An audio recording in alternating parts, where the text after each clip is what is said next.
오늘 우리에게 주신 말씀은 하나님께 인정받는 삶이라는 제목으로 말씀을 나누겠습니다. 바울이 천부장의 도움을 받아서 총독에게 안전하게 이동한 후에 뒤늦게 소식을 들은 대제사장 아나니아와 몇몇 장로들과 또 변호사 더둘로가 총독 앞에 바울의 사건을 갖고 찾아왔습니다. 그래서 이제 바울과 총독 그리고 대제사장 쪽 사람들 셋이 모여서 재판을 시작하고 있습니다. 먼저 대제사장 쪽 변호사인 더둘로가 말을 합니다. 3절에 벨릭스 각하여 우리가 당신을 힘입어 태평을 누리고 또 이 민족이 당신의 성견으로 말미암아 여러 가지로 개선된 것을 우리가 어느 모양으로나 어느 곳에서나 크게 감사하나이다. 더들러는 변호사로 자신에게 유리하게 재판을 진행시키기 위해서 처음 시작을 총독을 높여 세우면서 시작합니다. 그가 말한 아첨이 두 가지가 있습니다. 첫 번째는 총독 당신이 이쪽으로 부임하면서 우리가 태평, 큰 평화를 누리고 있습니다. 사실 이 벨릭스는 굉장히 잔인한 총독이었습니다. 자신이 마음에 들지 않는 대제사장을 암살하거나 또 수많은 성도들을 십자가에 못 박아 죽였습니다. 그리고 자신이 통치하면서 이집트 사람이 폭동을 일으켰을 때 400명 이상을 죽이고 200명을 감옥에 가두는 그런 무섭고 잔인한 사람이었습니다. 두 번째 아첨은 당신이 이 땅을 다스리면서 모든 것이 좋은 쪽으로 바뀌어졌으니 너무 감사합니다라고 말을 합니다. 이 더들로라는 변호사가 이야기하는 것은 듣기에는 나를 높여주니 좋은 이야기이지만 모두 거짓된 것들이었습니다. 4절에 당신을 더 괴롭게 아니하려 하여 우리가 대강 엽자온나니 관용하여 들으시기를 원하나이다. 당신을 괴롭게 아니한다는 것은 당신의 시간을 오랫동안 방해하지 않도록 짧게 할 테니 너그럽게 들어달라고 이야기합니다. 이 더들로는 벨릭스 총독이 기분 좋게 하기 위해서 그가 듣기 좋은 말로만 첫 시작을 하고 있습니다. 변호사가 바울에 대해서 이야기를 하기 시작합니다. 5절에 우리가 보니 이 사람은 전염병 같은 자라 천하에 흩어진 유대인들을 다 소유하게 하는 자요 나사렛 이단의 우두머리라. 바울을 전염병 같은 사람이라고 표현합니다. 바울이 전하는 이야기는 전염병처럼 사람들에게 옮겨가고 그는 흩어진 유대인들을 소욕해 한다. 소욕해 한다는 뜻은 폭동, 저항하도록 만드는 사람이라는 겁니다.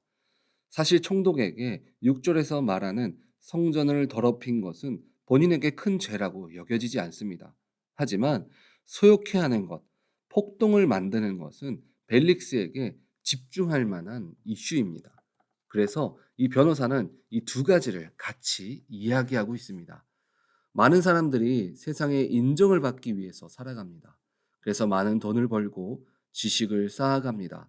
세상에 인정을 받기 위해서 살아가는 사람들에게 남는 것은 허망밖에 없습니다. 솔로몬이 전도서 1장 2절에 이렇게 이야기했습니다. 전도자가 이르되 헛되고 헛되며 헛되고 헛되니 모든 것이 헛되도다. 솔로몬은 세상의 모든 것을 누려봤던 사람입니다. 돈이면 돈, 권력이면 권력, 명성이면 명성, 어느 것 하나 해보지 않은 것이 없는 사람입니다.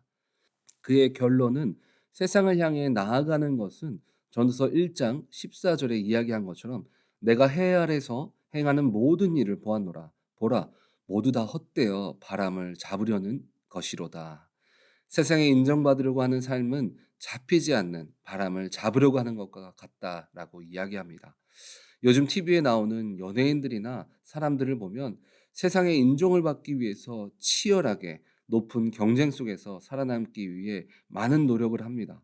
그러나 한 가지 실수로 공든탑이 한 번에 무너지며 끝나버리는 경우들을 우리가 요즘 모습들을 통해서 볼 수 있습니다.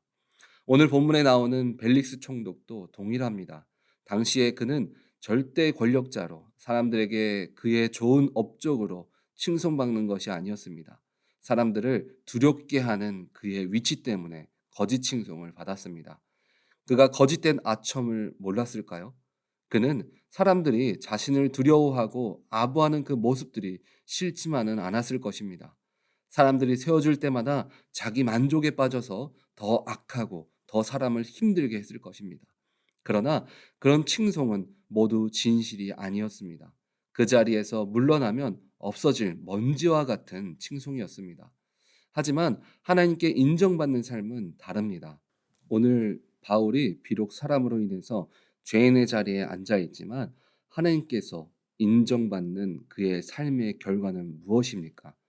5절에 보면 천하에 흩어진 유대인들이 전형편처럼 전달되고 하나가 되었다라고 이야기합니다.